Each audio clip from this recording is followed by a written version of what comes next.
Film की शुरुआत Aquaman यानी कि आर्थर को दिखाते हुए होती है, जहां पर हमें पता लगता है कि अब उसकी जिंदगी पूरी तरह से बदल चुकी है। वो अटलांटिस का राजा बन गया है और साथ ही उसकी शादी मीरा से हो गई है और अब इनका एक बेटा भी है।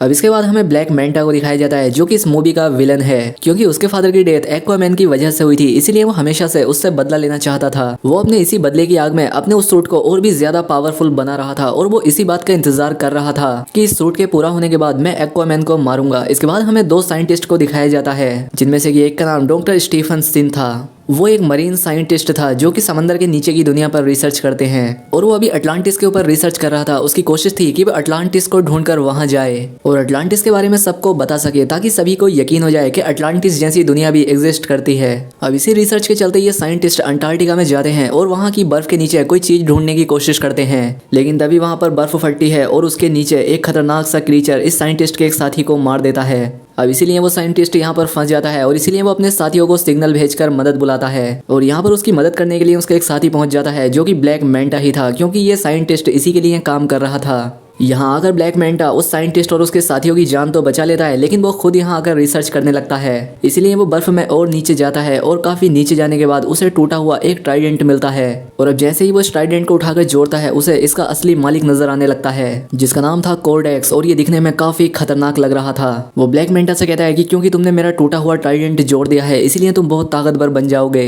और साथ ही साथ अपने दुश्मन एक्वामैन से बदला भी ले पाओगे और तुम वो हर चीज कर सकते हो जो तुम करना चाहोगे। अब इसके 5 महीने बाद हमें दिखाया जाता है कि अब दुनिया की हालत काफी खराब हो रही है, क्योंकि पृथ्वी पर ग्लोबल वार्मिंग तेजी से बढ़ती जा रही है, जिस वजह से कई सारी क्लाइमेटीज पृथ्वी पर आ रही हैं और ये चीज समंदर की दुनिया में भी तबाही मचा रही है, क्योंकि इसकी वजह से समंदर के क्रीचर धीरे धीरे मरते जा रहे हैं। अब इसीलिए ये सारी चीजें देखते हुए अटलांटिस की मीटिंग होती है, जिसमें आर्थर भी शामिल होता है। आर्थर कहता है कि हम सबको मिलकर जमीन वालों से बात करनी चाहिए और हमें अपनी एडवांस्ड टेक्नोलॉजी को जमीन वालों के साथ भी बांटना चाहिए, ताकि वो लोग भी तरक्की कर सकें और बदले में वो हमारी परेशानी को भी हल कर सकते हैं। लेकिन इस बात के लिए कोई भी राजी नहीं होता। सभी काउंसिल मिलकर कहती है कि नहीं, ऐसा नहीं हो सकता। दूसरी तरफ अब ब्लैक मैंटा का सूट पूरी तरह से तैयार हो गया था और अब उसका प्लान था कि वो अटलांटिस में घुसकर ओरिकैल्कम को चुराएगा। ओरिकैल्कम अटलांटिस में पाए जाने वाला एक खास तरह का धातु है, जो कि एकदम पेट्रोल की तरह काम किया करता था और साथ ही उसके और भी कई तरह के यूज थे। अब इसके बाद ब्लैक मैंटा अपनी टीम के साथ अटलांटिस में घुस जाता है और वहां पर अटैक कर देता है। अब उसे यहाँ पर तबाही करता देखकर मीरा ब्लैक मैंटा को रोकने के लिए उसके पास जाती है। अब क्योंकि वो अपना नया सूट पहनकर काफी पावरफुल हो गया था, इसलिए वो मीरा पर ही अटैक करके उसे जख्मी कर देता है। अब इससे मीरा बेहोश हो जाती है। अब जैसे ही ब्लैक मैंटा उसे मारने के लिए उसके पास आता है कि तभी यहाँ पर आर्थर आ जाता है। वो अपनी वाइफ को बचाता है और ब्लैक मैंटा से लड़ने लगता है। अब ब्लैक मैंटा की लड़ाई के दौरान ही उसकी टीम उसे सिग्नल भेजती है कि हमें ओरिकैल्कम मिल चुका है, हमें यहाँ से निकलना चाहिए और अब इसीलिए वो लड़ाई को बीच में ही छोड़कर यहाँ से निकल जाता है और यहाँ से सही सलामत भागने में कामयाब हो जाता है। अब दूसरी तरफ मीरा की हालत काफी खराब थी।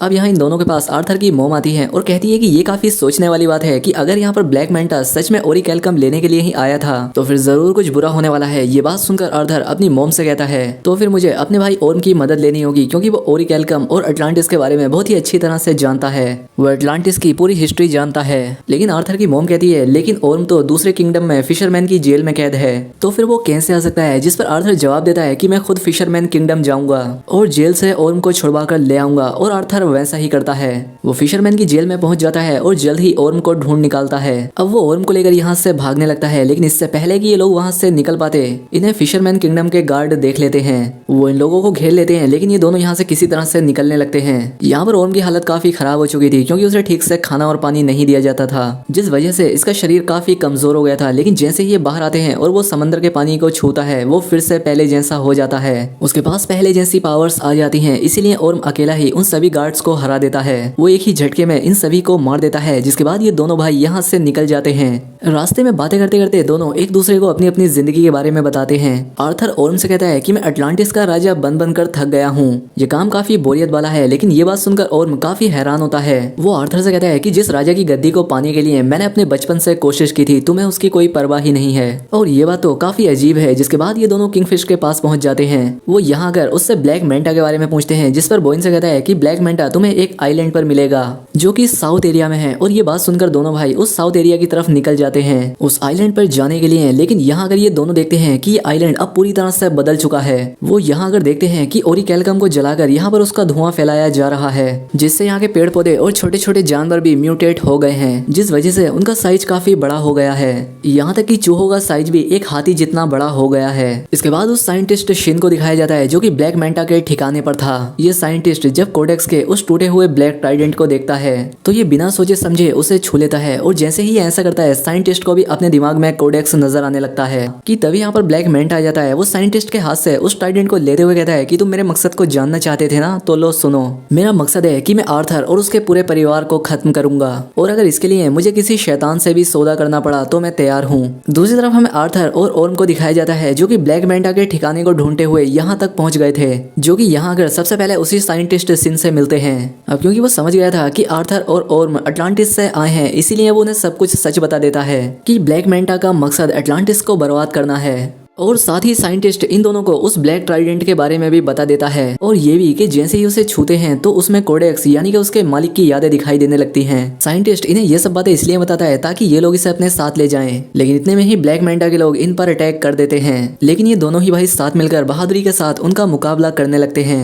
वो यहाँ पर मैंटा के साथियों को बुरी तरह से मारते हैं, लेकिन तभी यहाँ पर ब्लैक मैंटा अपना सूट पहनकर आ जाता है और अब वो इन दोनों से लड़ाई करने लगता है। लेकिन इसी बीच ओर्म गलती से उस ब्लैक ट्राइडेंट को अपने हाथ में पकड़ लेता है और उसे भी कोडेक्स दिखाई देने लगता है, जिस वजह से कुछ देर के लिए उसका लड़ाई से ध्यान हट जाता है, जिस वजह से ब्लैक मैंटा उस पर हमला कर देता है, जिसकी वजह से वो काफी घायल हो जाता है। अब इसके बाद ब्लैक मैंटा आर्थर से लड़ने लगता है, लेकिन तभी यहाँ पर अटलांटिस की सेना पहुंच जाती है, जिसे कि आर्थर ने पहले से ही यहाँ आने के लिए कहा था, जिस वजह से ये जगह तहस नहस होने लगती है, जिस वजह से आर्थर एक पत्थर के नीचे दब जाता है। लेकिन तभी यहाँ पर मीरा पहुंच जाती है और उससे बचा लेती है। खैर अभी लोग वहां से निकलकर एक महफूज जगह पर पहुंच जाते हैं और यहाँ पर इन सभी लोगों को ब्लैक ट्राइडेंट के बारे में सब कुछ सच बता देता है, क्योंकि अटलांटिस को ढूंढने वाले ओर्म के डेड थे और उनके पास भी एक ऐसा ही पावरफुल ट्राइडेंट था जो कि अब अटलांटिस के राजा यानी कि किंग आर्थर के पास है। लेकिन ओर्म के डेड का एक भाई भी था जो कि और कोई नहीं बल्कि कोडेक्स ही था, और ये जो ब्लैक ट्राइडेंट है वो उसी ने बनाया था। जिस तरह से आर्थर के डेड किंग अटलांटिस किंगडम को चला रहे थे, वैसे ही कोडेक्स एक और किंगडम को चला रहा था जो कि डार्क किंगडम था, जहाँ पर की खतरनाक क्रीचर्स और मॉन्स्टर का राज था। लेकिन असली परेशानी तब आई जब कोडेक्स ने अपना असली चेहरा दिखाया, क्योंकि कोडेक्स चाहता था कि वो अटलांटिस का ओरिकेलकम चुराकर वो और भी पावरफुल बन जाए, और कुछ हद तक वो ऐसा कर भी रहा था। उसने अपनी पूरी आर्मी को श्रापित करके मॉन्स्टर्स में बदल दिया। उसके ऐसा करने से अटलांटिस और बाकी समंदर के क्रीचर्स मरने लगे, साथ ही अटलांटिस में बीमारियां भी फैल रही थीं। अब इस तरह के हालात देखकर अटलांटिस के राजा कोडेक्स को रोकने के लिए उसके सामने खड़े हो गए। वो उसे ये सब रोकने के लिए कहते हैं, लेकिन कोडेक्स अपने ताकत में इतना पागल हो गया था कि वो अपने ही बड़े भाई किंग के साथ बगावत पर उतर आया, जिस वजह से इन दोनों में जंग छिड़ गई। लेकिन अटलांटिस के राजा ने कोडेक्स को हराकर उसे और उसकी आर्मी को बर्फ में दफन कर दिया, और वो हमेशा ही यहाँ पर कैद रहे, कभी बाहर ना आ पाए। इसके लिए राजा ने अपने खून का इस्तेमाल किया, जिस वजह से कोडेक्स एक जादुई कैद में बंद हो गया, जहाँ से उसका निकल पाना नामुमकिन था। और आगे बताता है कि अभी कोडेक्स यादों के जरिए ब्लैक मैंटा के दिमाग में घुसा हुआ है, क्योंकि वो उसका इस्तेमाल करके आजाद होना चाहता है। ये बात सुनकर आर्थर और उसकी माँ सब कुछ समझ जाती है। आर्थर की माँ कहती है कि हाँ, मैं भी कोडेक्स के बारे में जानती हूँ, क्योंकि जैसे राजा ने अपने खून का इस्तेमाल करके उसे कैद किया था, वैसे ही उसे आजाद होने के लिए राजा के ही किसी अपने का खून चाहिए। अब क्योंकि राजा का खून उनकी फैमिली के शाही लोगों में ही हो सकता है। ये बात सुनकर आर्थर समझ जाता है कि मेरे बेटे की जान खतरे में है, क्योंकि ब्लैक मैंटा के लिए सबसे आसान टारगेट आर्थर का बेटा ही था। इसलिए आर्थर फौरन अपने घर आ जाता है और देखता है कि यहाँ पर सब कुछ बर्बाद हो चुका है। आर्थर का घर जल रहा था और साथ ही उसका बच्चा भी गायब था, और आर्थर के फादर काफी जख्मी थे। यहाँ पर उसके फादर आर्थर को बताते हैं कि ब्लैक मैंटा यहाँ आया था, ये सारी तबाही उसी ने मचाई है और वो ही तुम्हारे बेटे को ले गया। और अब इसीलिए आर्थर और ओर्म दोनों मिलकर आर्थर के बेटे को बचाने के लिए जाने लगते हैं। लेकिन जाने से पहले इनकी माँ इन्हें समझाती है कि हमेशा याद रखना कि तुम दोनों भाई हो और तुम दोनों को साथ मिलकर एक दूसरे का साथ देना ही है। खैर अब इसके बाद ये दोनों मिलकर ब्लैक मैंटा के ठिकाने पर हमला कर देते हैं। लेकिन अब कोडेक्स की ज्यादातर एविल आर्मी आजाद हो चुकी थी, वो इन पर हमला कर देते हैं, जिससे ये बाकी लोग तो बच जाते हैं, लेकिन इसमें मीरा के डैड फंस जाते हैं। तब ओर्क जाकर उनकी मदद करता है और मॉन्स्टर के चंगुल से उन्हें बचा लेता है।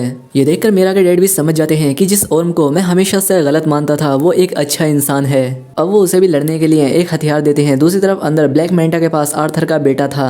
यहाँ पर वो साइंटिस्ट भी था जो उस बच्चे को बचाने का डिसाइड कर लेता है, इसलिए वो उस बच्चे को लेकर यहाँ से भागने लगता है। लेकिन ब्लैक मैंटा उससे देख लेता है और उस पर हमला कर देता है और उस बच्चे को छीन लेता है। और अब जैसे ही ब्लैक मैंटा उस बच्चे को मारने के लिए आगे बढ़ता है कि तभी यहाँ पर आर्थर आ जाता है, जो कि उससे अपने बच्चे को बचाता है और लड़ने लगता है। पहले यहाँ पर काफी देर तक इनकी काफी खतरनाक लड़ाई होती है, लेकिन फिर ब्लैक मेंटा आर्थर पर भारी पड़ने लगता है क्योंकि वो ब्लैक मेंटा ही नहीं था बल्कि उसके अंदर कोडेक्स था, क्योंकि अब वो पूरी तरह से उस पर हावी हो गया था। लेकिन तभी यहाँ पर मीरा आकर किसी तरह से अपने बच्चे और उस साइंटिस्ट को बचाकर यहाँ से ले जाती है। लेकिन तभी ब्लैक मेंटा उसे देख लेता है और वो अपने ब्लैक ट्राइडेंट से उस पर हमला कर देता है। लेकिन तभी यहाँ पर ओर्म आकर उसे पकड़ लेता है और वो मीरा और उसके बच्चे की जान बचा लेता है। लेकिन अब जैसे ही ओर्म ने उस ट्राइडेंट को छुआ कि कोडेक्स उसके दिमाग को भी कंट्रोल कर लेता है। वो उसे आर्थर के खिलाफ भड़काने लगता है कि आर्थर ने तुम्हारे साथ बहुत गलत किया है, असल में अटलांटिस के राजा बनने के लायक तुम ही थे, ना कि आर्थर। और इसीलिए ओर्म आर्थर पर हमला कर देता है। लेकिन आर्थर उस पर हमला नहीं करता क्योंकि वो सब कुछ समझ गया था। वो अपने भाई को समझाता है कि भाई होश में आओ, खुद पर काबू रखो, वो तुम्हारे दिमाग से खेल रहा है।